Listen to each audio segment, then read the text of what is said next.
Hey everybody, I'm Amanda with DevExpress and welcome to today's webinar, Getting Started with Dashboards, presented by DevExpress Technical Evangelist Paul Usher and DevExpress CTO Julian Bucknall.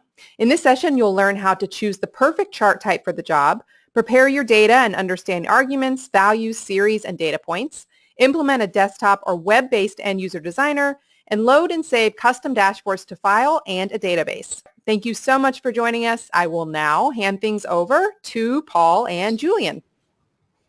Thank you, Amanda, and good morning, everyone. Welcome to Getting Started with Dashboards. As usual, I've got one of our fearless leaders to help out, so good morning, Julian. Oh, good morning, Paul, and good morning, everybody, and welcome to Getting Started with Dashboards, where we shall be discussing our support for dashboards, whether it be on WinForms, WPF, or the web. So welcome. Now, one of the things that I just wanted to share with everybody, Julian, was obviously when we were preparing for this during the week, I sent a quick message and said to Julian, I want to explain to everybody the anatomy of a pie chart. To which Julian's immediate retort was, a pie chart has no anatomy. It's the charting equivalent of an amoeba. This is an in-joke, everybody. I just dislike pie charts. They're just not worth it, really, honestly. If I can persuade anybody in this call to not use a pie chart, I will have succeeded. We'll have to see how many pop up. Now, the other thing that we discovered while doing all the preparation over the last few weeks was that it really is a getting started with dashboards. We're going to talk about how to create the designer, what the dashboards contain, what the elements do, data binding, all the cool things. But we are also going to do another follow-up webinar that's more in depth, specifically just on data items, because there really is a lot to get through. Now, there are two main components to dashboards. You've got the designer, where we create the view, assign the data source, and set all the properties, and then the actual viewer that the end user is going to interact with. And one of the really nice things that you can do with the DevExpress dashboard control is actually build a shippable designer for WinForms or for the web. And of course, that's all part of your subscription. There's no royalty fees, the same concept as we have with our report designer. Now, at the end of the day, the dashboard file is actually just an XML-based document and can be used across any of the platform viewers. And you can also save that into custom storage, keeping your dashboard files inside a database. Well, what we'll do is we'll start out by looking at some of the dashboards that we ship inside our demo center so we know what we're talking about. I'm going to launch the demo center and then come across to the dashboard icon here. First of all, we can see that we're talking cross-platform. So we've got designer and viewer for web. We've got designer and viewer for WinForms.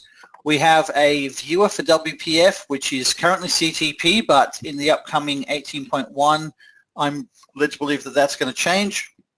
And we also have the viewer for lightweight HTML JavaScript clients running on tablets and things like that. So there's something for everybody.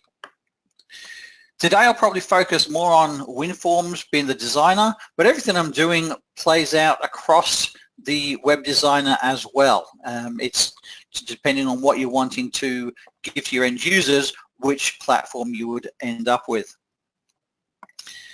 So I'll launch the WinForms demo, and we can start to see what a typical dashboard might have on it. I'm going to step through a couple of the featured demos here. Now, when you start working with dashboards, you've got to think in terms of visual elements. And here we can see we have a grid or tabular element, but inside here we've got spark lines, we've got bars representing values, and we've got conditional formatting, all of which I'll explain as we go through and build it. We've got the summary total inside the grid control.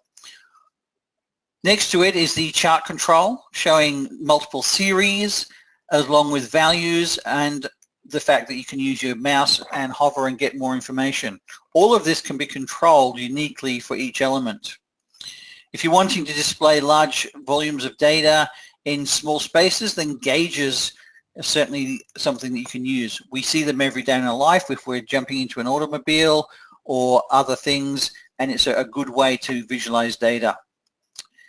And then you have elements such as the filter control down here, which not only displays data, but can also be used as a powerful filter to actually limit the data that's being shown elsewhere. And I'll show you how to implement that.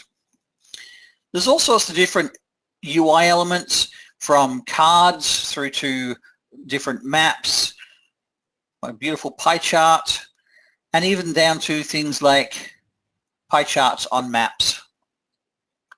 I'm going to get all those out of the way early, Julian, so that you don't shoot me.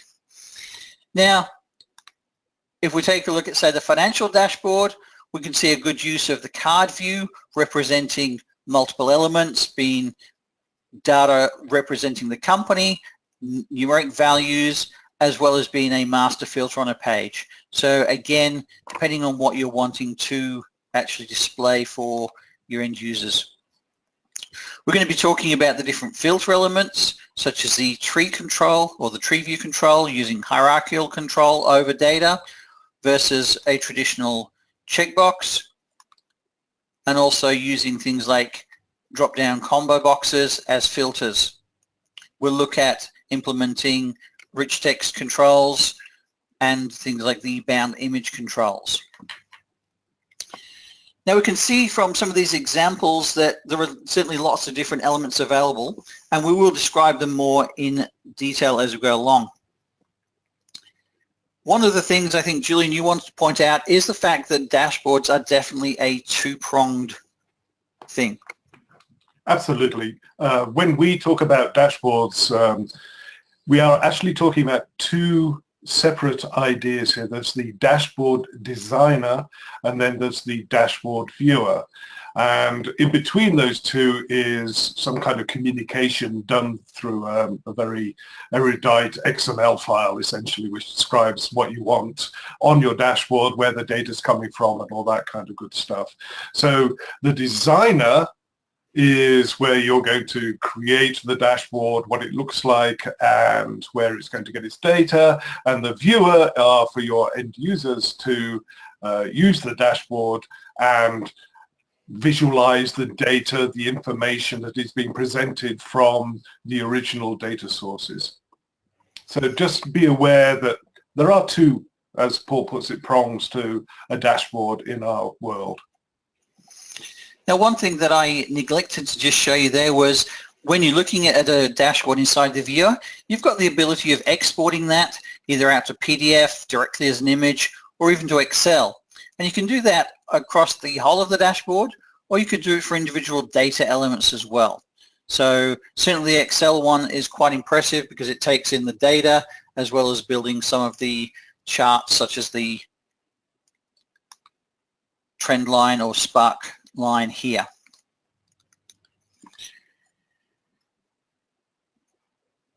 Let's take a quick look at the actual architecture of the dashboard. Obviously it starts out from the left-hand side here where there's got to be some form of data source, and we'll explain that in a little more detail in a second. You've then got the designer, which is either WinForms, the web dashboard, which in itself is one component but you activate the designer, or you can even design the dashboard files directly inside Visual Studio and then either embed them in your project, save them out as the XML file, or load an existing one up to modify it. So you don't actually have to create a separate application. You can do it all within your IDE. That generates the XML, obviously working with each individual dashboard component. That is then consumed by either the WinForms viewer. There's actually the WPF viewer that should be sitting here, and the web dashboard in viewer mode, which is consumed either at the desktop level or in the browser or via a mobile device. Now when it comes to data source options, there's a number that we can choose from. We'll start by looking at the SQL data source. Now currently the dashboard supports all of the following SQL data sources, from Microsoft SQL Server through some of the big players such as the Amazon Redshift, Google BigQuery, Teradata, all the way through to the humble SQLite and an XML file. Information on how to access these different data source options is available in the documentation as to specifying connection strings, etc. The second data source option is using a Microsoft Data Analytics OLAP cube. That's quite a mouthful. So Julian, tell us what OLAP stands for. I'm sorry, Paul, I was just answering your question there. OLAP, Online Analytical Processing. It's basically all part of business intelligence and all that kind of wacky stuff. So OLAP is just a way of describing some kind of analytical aspect of your data. Sounds complicated. The next option is using Excel data source, which is basically providing a Microsoft Excel spreadsheet or worksheet that can be consumed by the dashboard. Now that can be XLS, XLSX, a macro book, or even just a CSV file if you wanted to. You can link your data to the entity framework, or you could just use a object data source. So anything that implements IEnumerable or iList can be used as your data source. And then finally, there's an option called Extract Data Source, which I'll be going into more detail as we move along. So what do we actually need to do to start building our dashboards? We're going to jump over to Visual Studio and create a dashboard designer that we could ship to an end user if we do so wanted. Now the first thing I'm going to do from within Visual Studio is select my DevExpress 17.2 template gallery. I'm going to make sure that I'm selecting all platforms because I want to show you what's available, my template gallery, and I'll click OK. When the gallery window loads, I'm going to choose all options, and I'm going to come across to the search window and just type in dash. Now for this release, or this last release, the team worked hard on making it easier for you to get started with dashboards. And they've done this by implementing these solutions that are easy just to get started with. We've got the WinForms Designer or Viewer, the WPF Viewer, the Web Forms and MVC web application. Now I said before that the viewer and editor are part of the one control for those.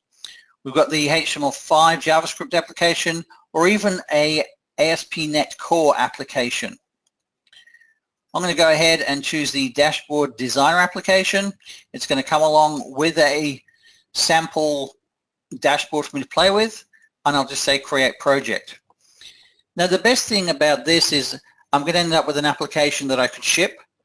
There's no royalty issues involved, and I don't have to write any code to actually have my end users start to modify their own dashboards if that's what I want. In fact, once this has actually gone through and created the application, all I should need to do is simply execute it. So here we'll go Start. You'll notice I'm not going to touch anything else. And the Dashboard Designer is going to come up in all of its glory.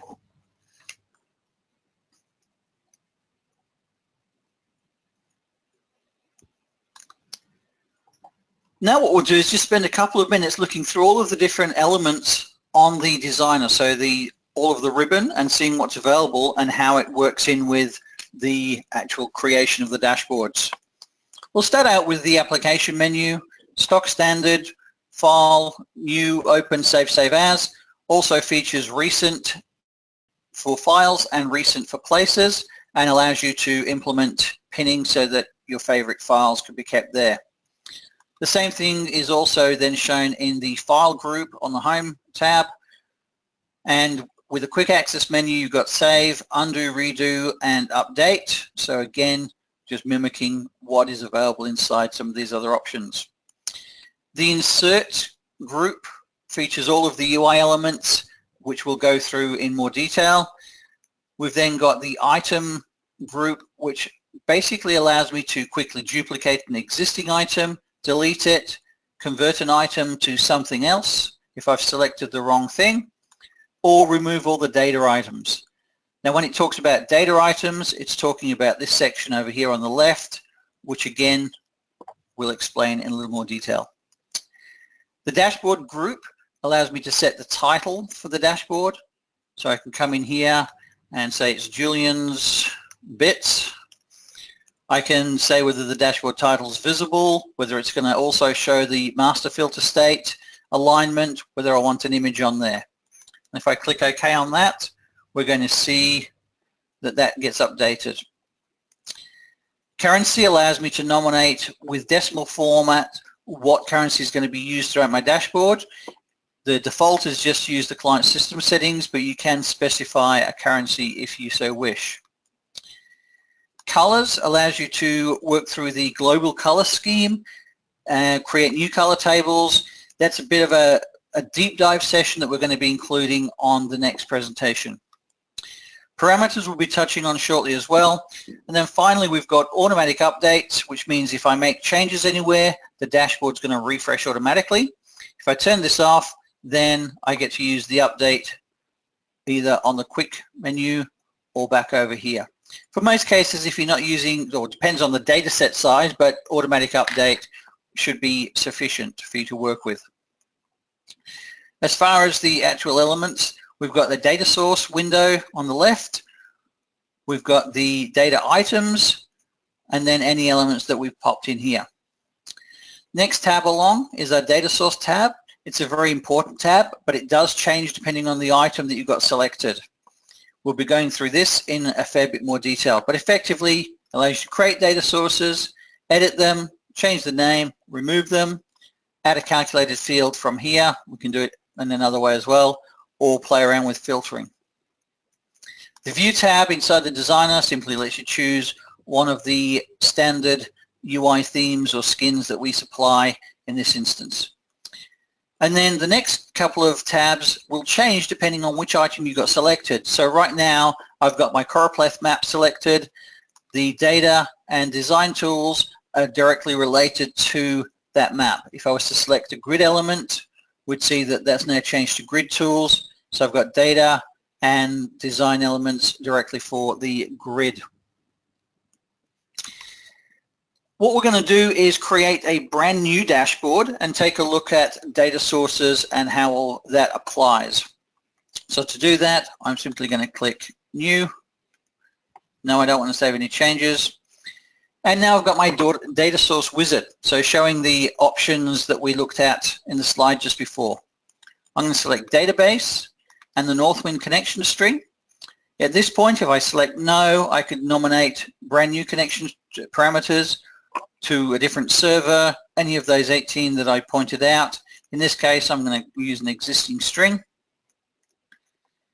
It's now connecting to the database and bringing up the data source wizard. Here I can select either a query or a stored procedure if I had some. Since I want to use a query, I now want to invoke the query builder. This is quite a nice little dialogue that pops up. It's got a lot of use. It first of all lists all of the tables and views that may be visible inside that database. And as I click on each item, it's going to show me what columns are inside that particular table. And if I was to drag a table out, it allows me to select either just star, bad practice, or choose the individual elements that I want out of that particular column. Now you'll notice when I've chosen employees, there's a couple of tables on the left that are in bold, and that's because of the relationships in the database.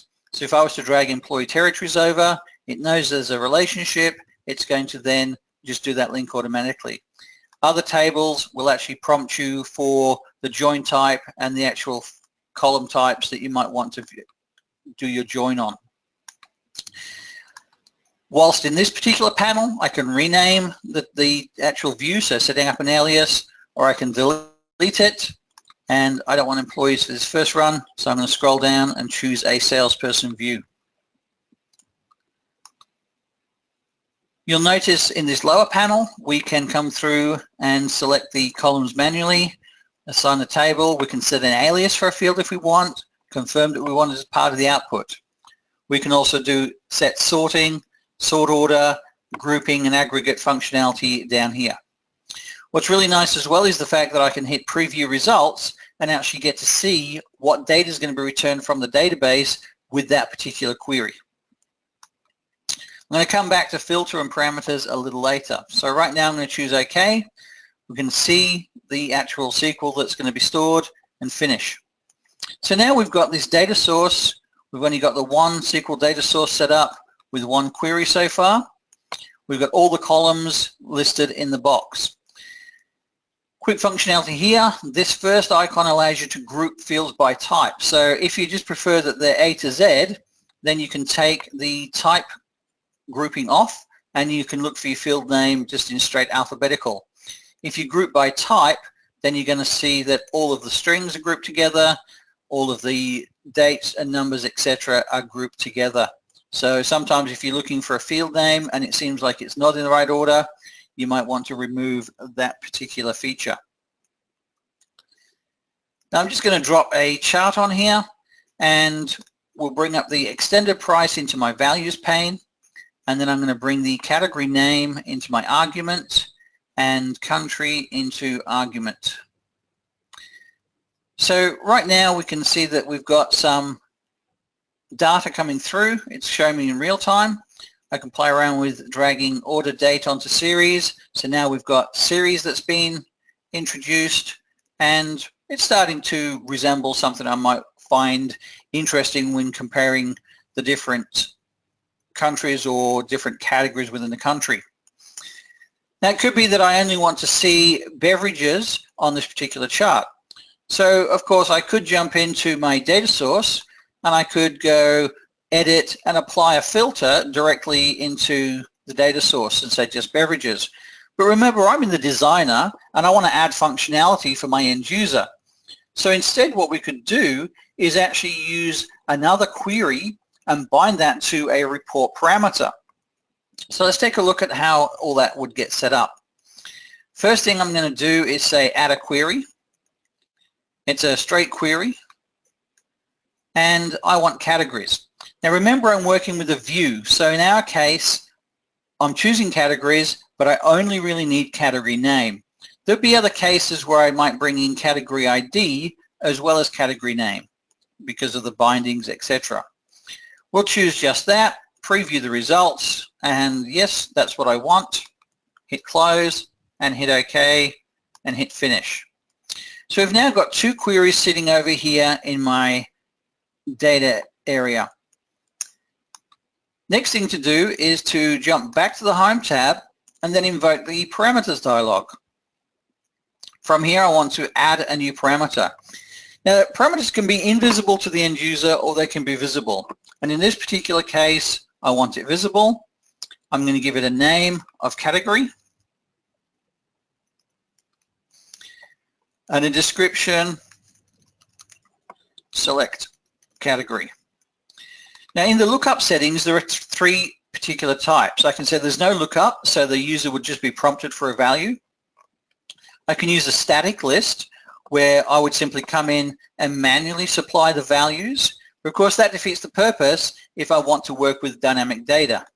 So instead what I will do is choose the last option, which is dynamic list. At this point I'm prompted for data source, so I'll choose SQL data source. I'm going to choose a data member, which is categories, and then a value member, which in our case is category name.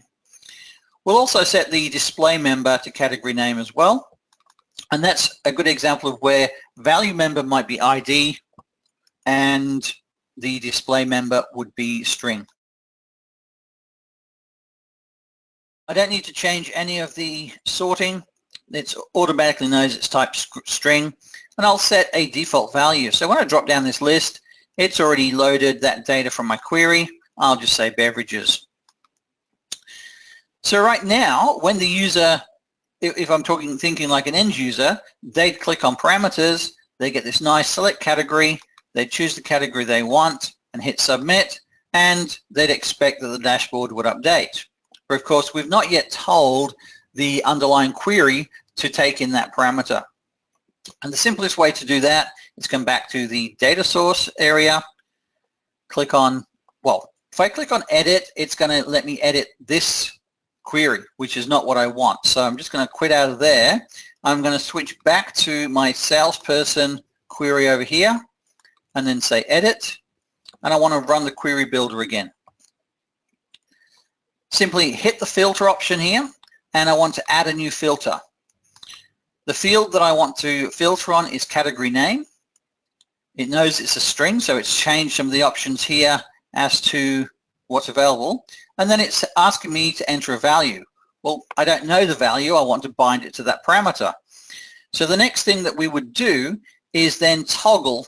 Now be careful here, because if you hit the little red icon, you're going to delete your line and you have to start it again. If you click on the little pencil, it's going to toggle through the available options. So the second option on the toggle is to compare with another value in the database, which we don't want. So I'm going to click it again, and it's saying, okay, select a parameter. At this point, I could go through that whole process of adding a query parameter, but since I already got one, I want to bind to and select category. And of course, if I hadn't already pre-built my dashboard parameter, I could do it at that point. I'm going to say category. I'm going to hit OK. Hit OK again. Next. On the final panel here in the query editor, we're confirming that the category is a string, it's an expression, and it's coming from parameters.category. So I hit finish.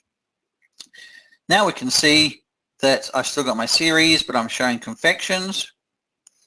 Click on the list and choose meat and poultry, submit. So this is what the end user would be seeing. Click, and we now have those values. So it's really quite simple in order to bring parameters, external parameters, and use them inside your queries. And you could do exactly the same thing for stored procedures, passing in parameters, those original or dashboard parameters as values into your stored procedure. One thing that we can see on the data source tab is this server mode button. Now there's two ways that data can be handled. We've got server mode, which when active means that all of the data related operations are going to be performed on the SQL Server. This includes any filtering and grouping. If we were to take that off and turn it into client mode, these operations are going to be performed client side. Now be careful here. If you're using the web viewer, that doesn't mean it's going to be performed in the browser. It actually means it's going to be performed at the web server. That is client side as opposed to the SQL Server, which is considered back-end or the server itself. So don't think that if you've got 1 million records, all those are going to be brought into the browser and some magic's going to happen in the browser that way, because it's just not practical. But the client mode reduces memory consumption and improves speed when doing the client data shaping, and it does that through a number of different ways. When we were going through the data source connections, I mentioned about the data extract. In essence, the data extract can improve your performance by keeping a snapshot of your data locally. So you can create it based on a traditional data source, such as your SQL connection. Think of it in terms of it's a pre-aggregated chunk of data stored locally. It'll make a little more sense, I think, as we step through it. But to create a data extract, you'd implement a new data source. This time selecting data extract. Hit next. I've now got two options. I can create a new data extract from an existing data source. So I've got my SQL data source and I could choose salesperson, or I could load it from an existing file and modify it. I'm going to go next. At this point, it allows me to specify a filter. It could be that I've got a large volume of data and I want to create a data extract that focuses just on a particular time frame or another element. We've still got our parameter as a filter that we're going to use, but if I wanted to, I could choose another field name and work through it that way. Go next, and it's going to say, well, what do you want to save your parameter as inside the data extract? And go next, and then you ask to specify a file as to where it's going to go, and this could be salesperson and it has a file name extension of .dat. Go save and finish. Now the beauty is whenever the dashboards are rerun, it will be using this extract data source from the left-hand side rather than going off to the server and requerying. If I do want to update that data extract, so I want to repopulate it, anytime I can come along and I can use this update option to actually refresh the data that's stored. I could also change the connection string to the original data source. So instead of pointing to server 1, I could point it off to another server, be it a production server or an archive server, etc., and it would refresh the data from there. So it's certainly a way that you can, again, improve performance when working with large data sets. Now, staying on the concept of data, what we'll do is just create a brand new data dashboard, and we'll take a look at calculated fields.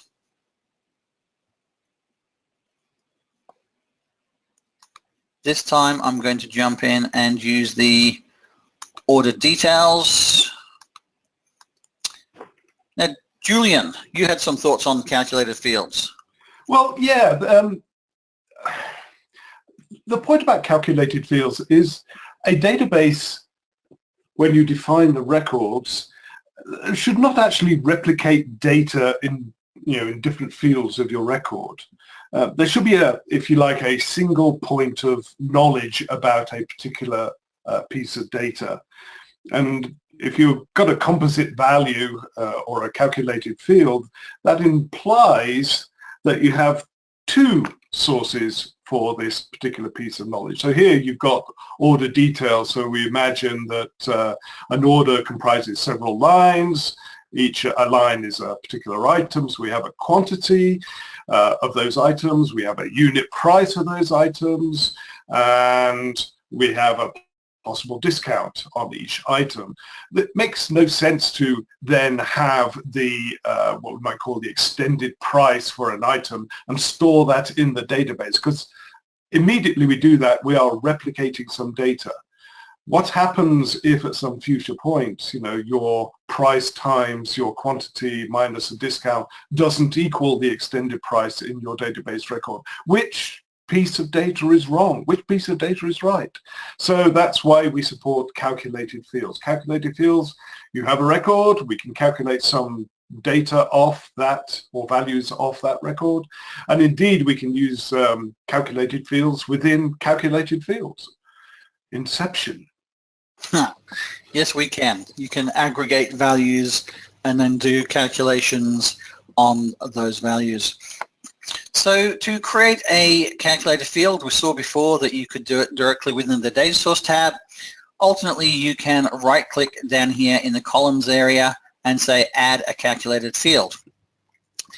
Up pops up a really cool expression editor. And I say really cool because it's got some smarts built into it. I've got field names, so if I start typing product name, it's going to do little pop-ups. You can see down here that it's got syntax editing to stop me making silly mistakes by telling me that, hey, something you've done is not quite right. For our sales field, we're going to simply take the quantity multiplied by the unit price and apply the discount. The expression editor itself is comprised of the expression window. We've got a selection option here as to what we're working with, and then this area will update accordingly. So columns, going to show me my columns. If I'm working with a large table, I can use the filter to actually minimize what's being shown. We have constants, which is true, false, or null object.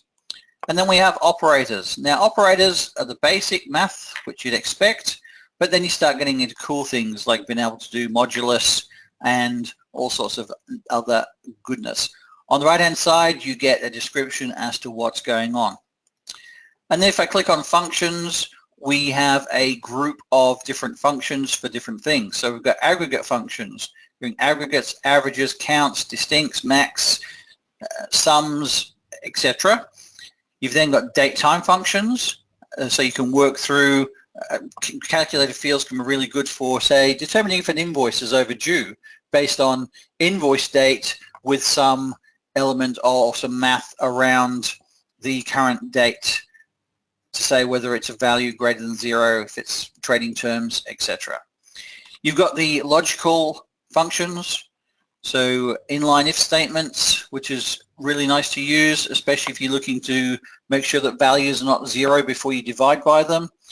Works in the sense of if Boolean, then do this, otherwise do that. And then things like is null, you've got is null or empty.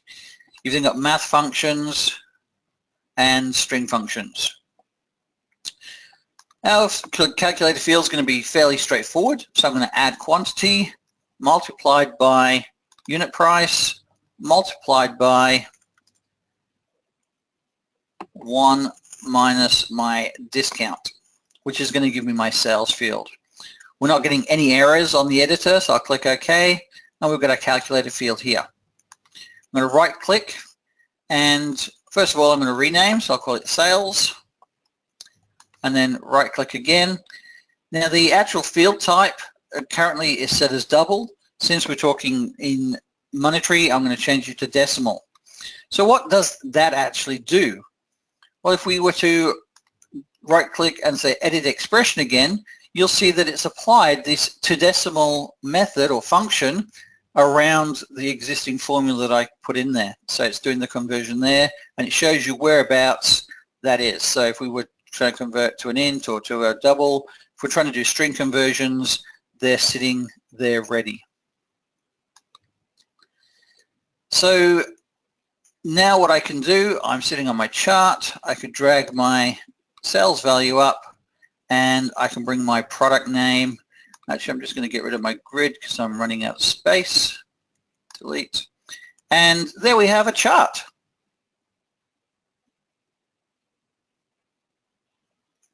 To which I go, that's awful, because you have a bar chart with more bars than there are legends in the on the x-axis, essentially.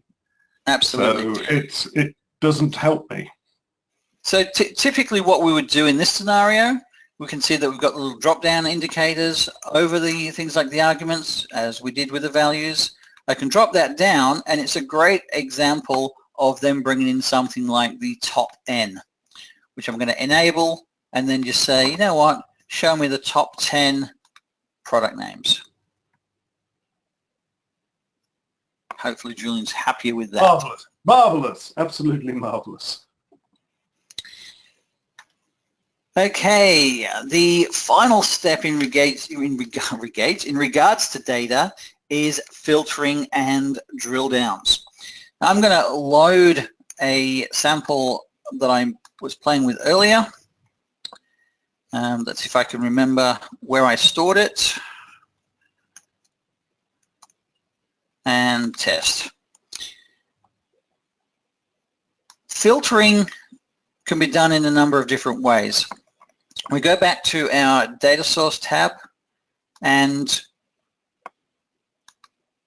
the data tab for the individual element. Now, as I mentioned before, if I was to choose a different element, I've got to go back and choose the data tab again, because whilst it's the same name and it has some of the same functionality, things like charts have got other options.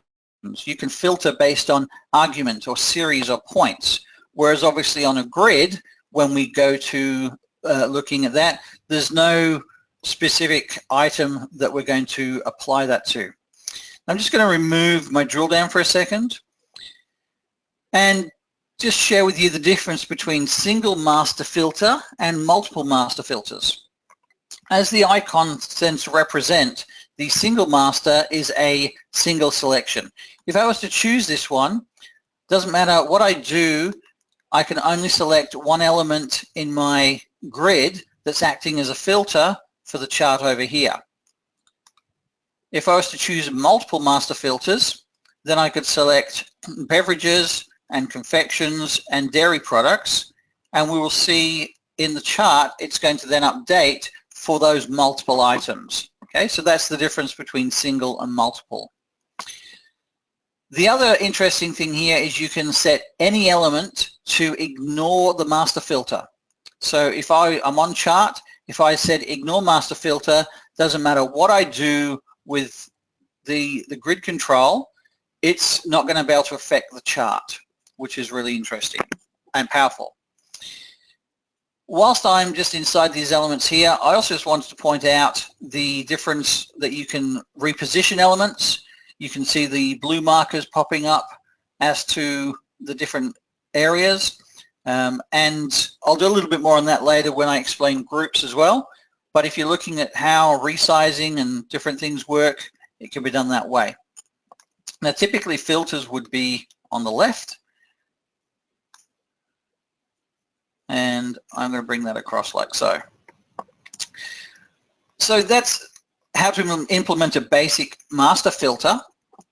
But what about drill down? Now, I want to make sure that we understand drill down is not mutually exclusive to filtering. I could do either or, because obviously some elements I might want to have drill down on, some elements are the ones that are going to be my master filter.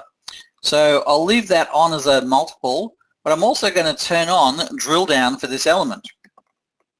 Now you'll notice what happens straight away, because I've said drill down, a distinct grouping is applied to the underlying data. So now I don't have all the lines, but I've got one line per category name.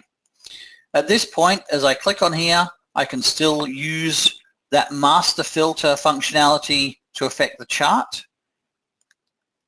And now, if I actually double click instead, I can get a drill down into the data that's making up the name for confections.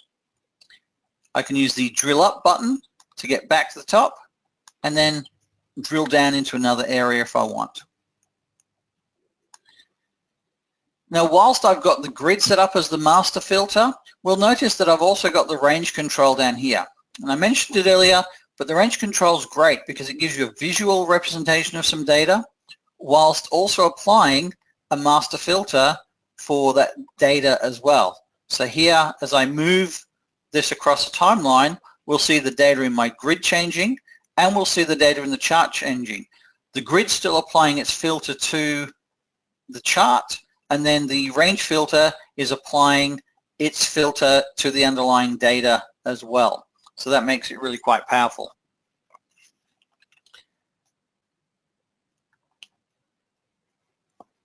Now it's time to take a look at some of the actual dashboard elements. I'm going to be giving you a high-level view of these, simply explaining the main functionality or why you choose certain elements in certain environments. And there are 15 of them, so we'll get through it as quickly as we can. The first set of items are what we call visualization items. Now, the range filter being the special addition to that, because not only is it visualization, but it's also a filter. But what we have is the grid control, which is used to provide tabular information. But as we saw with some of the earlier examples, you can also use it to introduce spark lines and use bars within the actual cell, as well as conditional formatting. We've got the chart control. Now with the chart control, you've got the ability to set whichever type of chart you want. You've got a lot of control over where legends are shown, axis settings, rotating the data on the axis, etc. So you've got your range charts, bubble charts, financial charts, lots of things to choose from. The scatter chart. Scatter chart is used to visualize relationships between numeric values or variables. So you think in terms of different values would end up with a larger or smaller bubble inside the scatter chart. It's quite good for doing matrix style charting or quadrant style charting. My favorite, pie chart, which you can set. Again, you've got all sorts of options, and not only can you have a pie, but you can also have a donut view as well. The card view I showed you with the financial demo, great to actually show a series of blocks depicting usually differences between two values, but you can also add other elements on there and like with the financial demo, great to use as a filter. Gauges, I showed you a little bit of those earlier where you can have the different style of gauges. I think gauges are great for displaying a lot of information in small space, especially where you can have gauges sitting next to each other. Next, we've got the pivot grid. Now, the pivot grid, I could never explain it properly, so I've asked Julian just to give you an overview. Well, a pivot grid is basically a grid, yeah, so that's helpful, rows, columns, and all that kind of stuff. It summarizes data in some sense from your data source. So your pivot grid will allow for sorting, for doing things like averaging or other summation type operations on your data. You now also have some kind of grouping facility and so on and so forth. So here you're showing essentially, as it says, sales by state, but you're grouping the underlying data through the type of sales. So you have accessories and bikes and clothing and so on and so forth. So the data itself is normal, rows of fields and all the rest of it. But here the pivot table, the pivot grid is summarizing those and aggregating those and grouping those items of data into more informational type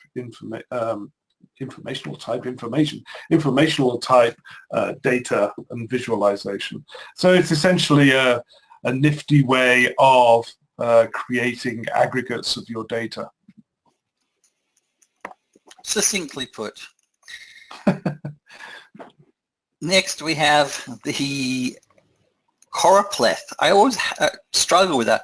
I want to put an extra L in there, but choropleth map, which allows you to provide colorization of areas in proportion to the provided values. So typically, if you're wanting to show, say, the household income per capita across the US by state, you could use that style of map. And then you've got a number of geopoint maps. You've got the standard map allowing you to note a value at a specific geolocation. The bubble map, which similar thing, but you're actually using bubble values at specific locations. And of course, the pie map, which just tells you everything. Pie charts at specific values. I'm not going to win that argument, so I don't want to get fired today. And then the range filter we've talked about. The filter elements, you've got the combo box, list box, and preview, which I showed you before. And then there's the images, text box, and grouping. Now, groups are great because they allow you to, guess what? Group information inside and keep it together. I'll probably put that somewhere else. So here you can see moving things around. Groups themselves have got the ability to say, look, ignore any master filters. I just want to be self-contained within this particular little element. You can turn the caption on or off, edit the name. And it's a really nice way of being able to move different elements around or keep them together to achieve a specific view. And then finally, on the element is the tree map. Now, the tree map control, my favorite example of that is when you want to see how much hard drive space being used up by folders or files, and it gives you a nice, not a heat map, but a tree map as to physical size of the blocks in the map corresponding to the value that you put forward, but always all the elements are dissected and fit nicely together. Now, since the main capabilities of the dashboard is to actually aggregate and summarize data from the data source that you've supplied, you're going to hear some or see terms such as measures and dimensions. So I just want to cover that off. A dimension is something that you provide, something that is used to provide categorical information. So in our case, category name would be a dimension. It can be any data type. It could be a date, a string, a number, but the actual dashboard is not going to aggregate a dimension. Instead, it groups the value, meaning that you can provide such things as the grouping, the sorting, and the top N that we applied before on that chart. Whereas a measure is used to summarize data against a group dimension value. The measure could be any type of data, again, could be string, number, date, and it is used in aggregation. Now, when these two things are actually combined together, they are called a data item, which is what we've been seeing all along in this area. Different chart elements are going to have different options here for obvious reasons, and when we do the deep dive on these, we'll go into that in a lot more detail. But effectively, you end up with a value and an argument.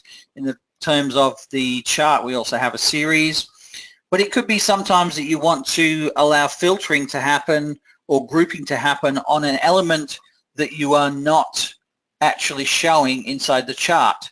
So then you can use this hidden data item to drag a field, perform either the top N or the aggregate, depending on what you're wanting, whether it's a dimension or a measure, to then apply that to your chart element. So hidden data items are really quite powerful in that sense.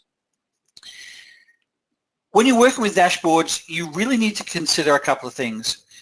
The data that you're actually bound to, how you want to interact with that data, and then at the end of the day, how you want to display that data. Keeping those things in mind means that you can create some really nice dashboards. Now, just in closing, Julian, I'm going to quickly demonstrate the conditional formatting using the grid. Now, we saw some examples earlier in the demo dashboards.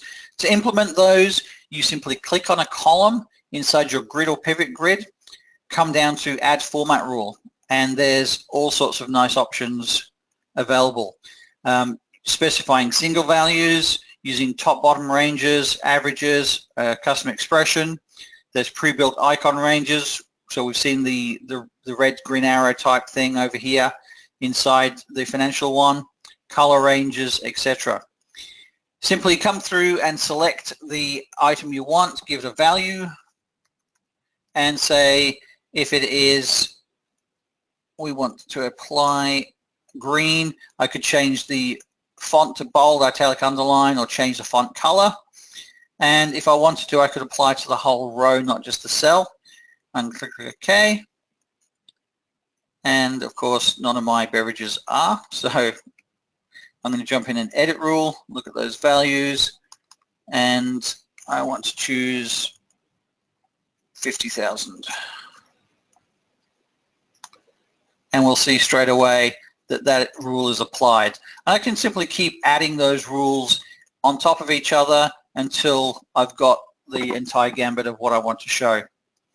And then finally, whilst we're looking at columns in grids, whether it be pivot grid or the standard grid, if I want to, I could add a sum at the bottom of that column, and I might want to add a count here. You'll see obviously that the menu is context sensitive, so it's going to change depending on what type of column you're in.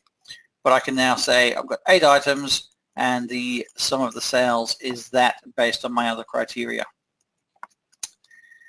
And I'm just about out of time. We need to look at some questions. So what do we have in, Julian?